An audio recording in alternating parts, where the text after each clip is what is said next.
तेल का इम्पैक्ट किन किन स्टॉक्स पर है, ये आशीष से समझ लेते हैं एक बार फटाफट। आशीष बताइए। हिस्टोरिकली सबसे बड़ा तेल का तांडव यहाँ पर देखने को मिल रहा है सर। 34 साल में पिछले 3 महीने में इतना बड़ा मूव देखने को नहीं मिला। हाँ, 3 महीने में क्रूड एकाएक 90% से ज़्यादा की तेज़ी दिखा चुका है। आज की तेज़ी तो सब देख ही रहे हैं, लेकिन पिछले 3 महीने में बहुत बड़ा मैसिव मूव यहाँ पर देखने को मिला। इससे पहले 1990 में जब गल्फ की वॉर हुई थी तब 3 महीने में 140% का मूव आया था। कोविड की जब रिकवरी आई थी तब आप देखें तो करीब करीब 3 महीने में 60% चला था, लेकिन आज तो एक ही दिन के अंदर 25 से 30% तक का मूव है। लेकिन खास बात है कि प्राइस के साथ सप्लाई साइड की जो रिस्क है और कंसर्न्स है, इसका भी रिकॉर्ड यहाँ पर बनने जा रहा है। दरअसल अगर आप देखें तो जो संकट हुआ है और इससे पहले 5-6 बड़े जितने भी संकट आप देखें, सबसे ज़्यादा सब्सटैंशियल इम्पैक्ट है। कारण ये है कि स्ट्रेट ऑफ हॉर्मुज़ जो बंद हुआ है, इससे तकरीबन आप देखें तो 20 मिलियन बैरल पर डे का इम्पैक्ट यहाँ पर देखने को मिला।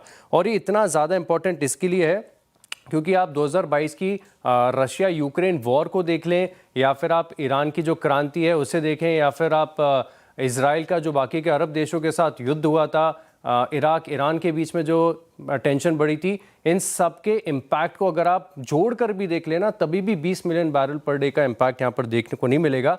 और इसी के चलते सभी स्टॉक्स और सेक्टर्स आज तो सबसे ज़्यादा एक्शन वहीं पर है। आप देखिए, एक तो ONGC है, ऑयल इंडिया है, रिलायंस है, वेदांता और HOEC, इन कंपनीज के लिए ये इम्पैक्ट फायदेमंद हो जाता है। लेकिन नेगेटिव किसके लिए होगा? ऑयल मार्केटिंग कंपनीज के लिए। इनके मार्जिन्स घट जाते हैं। HPCL, BPCL, IOC यहाँ पर आप नज़र रखेंगे।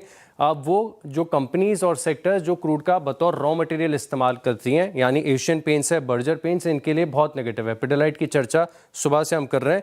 एविएशन के लिए डबल वैमी है, क्योंकि एक तो क्या होता है, ATF की कीमतें बढ़ जाती हैं और जो फ्लाइट कैंसिलेशन यहाँ पर देखने को मिल रहे हैं, इसका असर देखने को मिलेगा। और क्योंकि सिंथेटिक रबर जो है क्रूड का डेरिवेटिव है, तो आप बालकृष्ण इंडस्ट्रीज और अपोलो टायर्स जैसे जो स्टॉक्स हैं यहाँ पर भी इम्पैक्ट देख रहे हैं।